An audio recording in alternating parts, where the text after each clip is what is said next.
TJ Dillashaw deserves to lead this fine program. Yeah. Rematch with Cody Garbrandt, Ken Flo, and it's 2-0 TJ now in the series, both of the wins by knockout. I would think this one was particularly sweet because it closes this series, and Cody has been the man on his radar for 18 or 24 months, and probably isn't going to fight this guy anytime soon. So nicely done by TJ Dillashaw. And for me, at least sitting there live, man, this is one of the best fighters pound for pound that I have ever seen.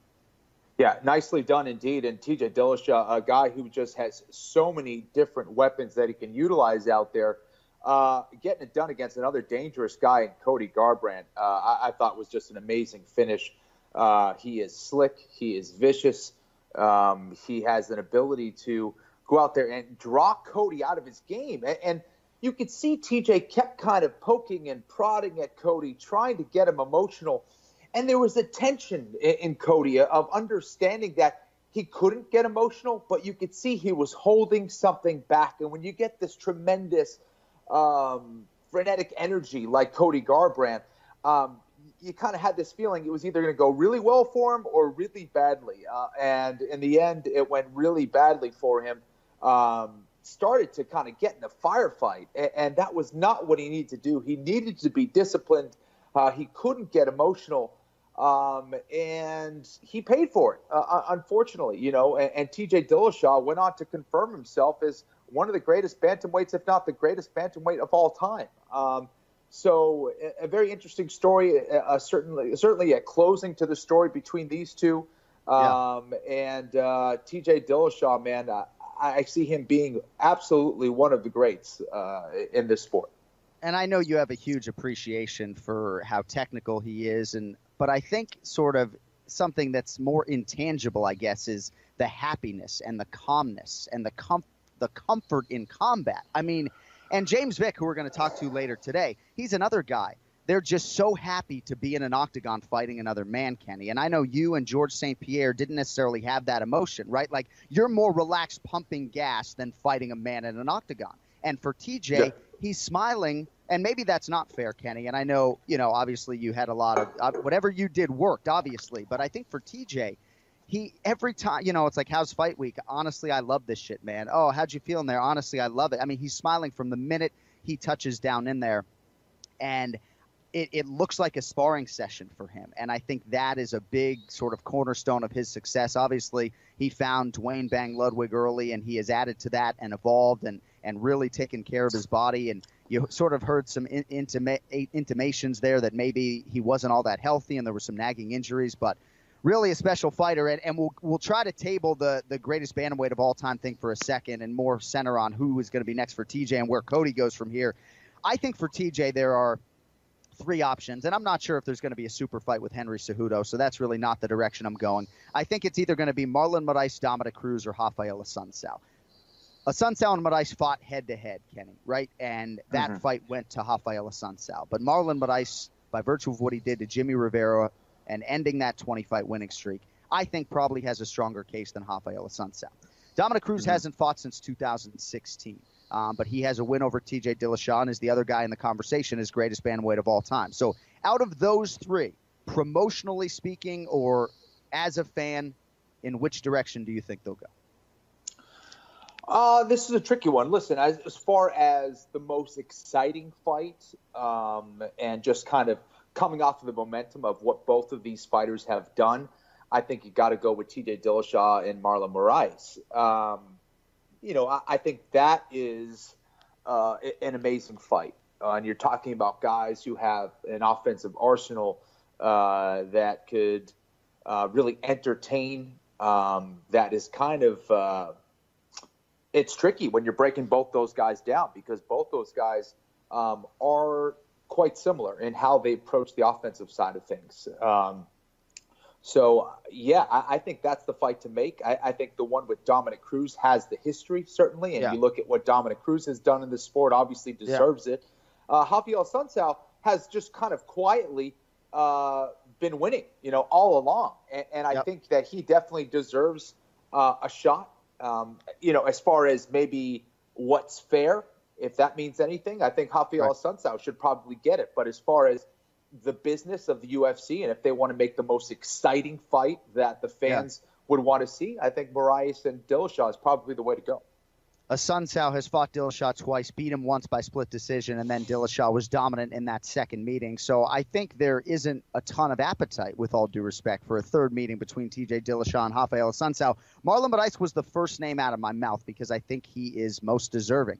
I was in Utica, New York, and saw him do what he just did, and that came on the heels of what he did to Aljamain Sterling. I just think, in terms of finishing guys and what he has accomplished most recently, despite the close loss to Rafael Assunção, I think Marlon Moraes should be the guy. In terms of Dominick Cruz and Cruz and his case for this fight, or his case as the greatest bantamweight of all time, I'll start by saying, yes, he's one of my best friends and a broadcast partner, but that never comes into the conversation, right? And this weekend, everybody thought we were banging on Cruz, which wasn't the case, and anointing TJ the greatest bantamweight of all time. I understand Dominick Cruz hasn't fought since 2016, but that was the year in which he beat TJ Dillashaw. So I can understand why they'd be motivated to make that fight. I can also understand why TJ, when asked after the fight, had some pause in giving Dominick that opportunity, because when TJ lost a close fight to Dominick, razor thin in my opinion, January 2016, TJ had to work hard to build himself back up and get into that championship situation. So, for TJ, he felt like Cody was maybe unjustly rewarded, and now maybe they would slot Dom in when there are other guys like Marlon Moraes sitting out there. So I like the fact, Flo, that TJ Dillashaw wants to fight on paper the most deserving guy, and you and I agree right now that's probably Marlon Moraes. Yeah, and again, for the UFC, you want to put together the most exciting fight possible, a fight that everybody wants to see.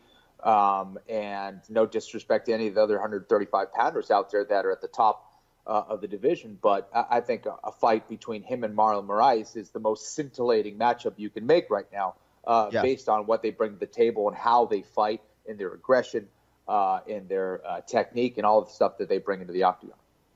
As far as Cody Garbrandt is concerned, I know he regrets sort of the way he fought and maybe the inability to make immediate adjustments, and then this fight was over, of course, in the first round, quicker than the first fight between these two. But in terms of where he goes from here, he doesn't cut a lot of weight. I'm never in favor of a guy dropping down, but I wouldn't be surprised to see Cody Garbrandt drop down to flyweight.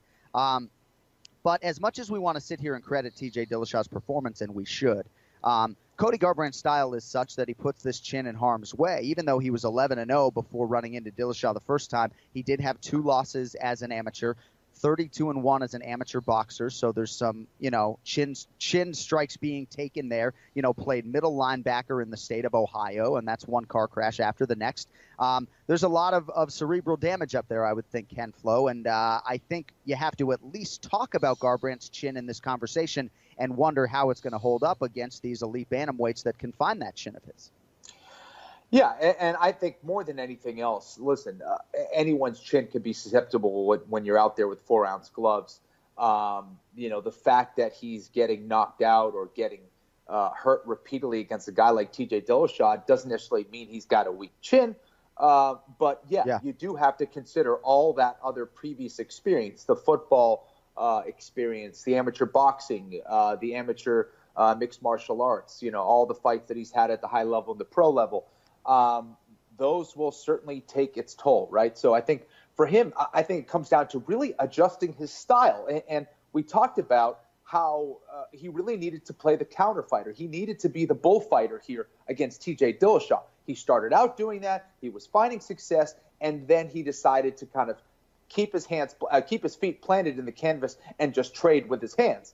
Not the right idea. Now, while I think that Cody probably hits a little harder than TJ Dillashaw, it's still not the right thing to do. You don't want to trade when you're in the pocket like that against anybody, because you're just throwing the dice, and that's not a good thing to do. TJ Dillashaw hits very hard himself, but I think Cody got a little too excited, got a little too emotional yet again. And you were talking about TJ. I think TJ gets a little emotional myself as well. Sure. I think he's able to control it way better than Cody, but it's just still hard to wrap my head around seeing Cody Garbrandt, the guy that fought Dominick Cruz, and now the Cody Garbrandt that fought TJ Dillashaw. I don't know if Cody Garbrandt was out there fighting for himself, or perhaps fighting maybe with the shield of Team Alpha Male, and kind of trying to defend that team a little bit too much and taking on that pressure and all that stuff and having to fight for those guys and prove. You don't want to bring any of that in. It's always at the end of the day about what that fighter in front of you is doing. And it wasn't about that night. And it wasn't about that, the previous fight, the previous time those guys fought.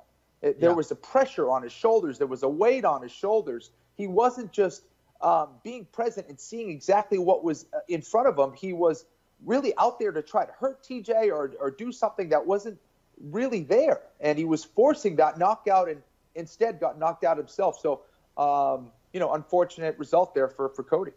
Yeah, and I would argue he would have the speed and power advantage over most guys in this division, right? If you count that early slip by Dillashaw a knockdown, and maybe they would, that's 8 knockdowns in as many UFC fights for Cody Garbrandt. I mean, he's knocked down the other guy in every single UFC fight at 135 pounds. Heady stuff.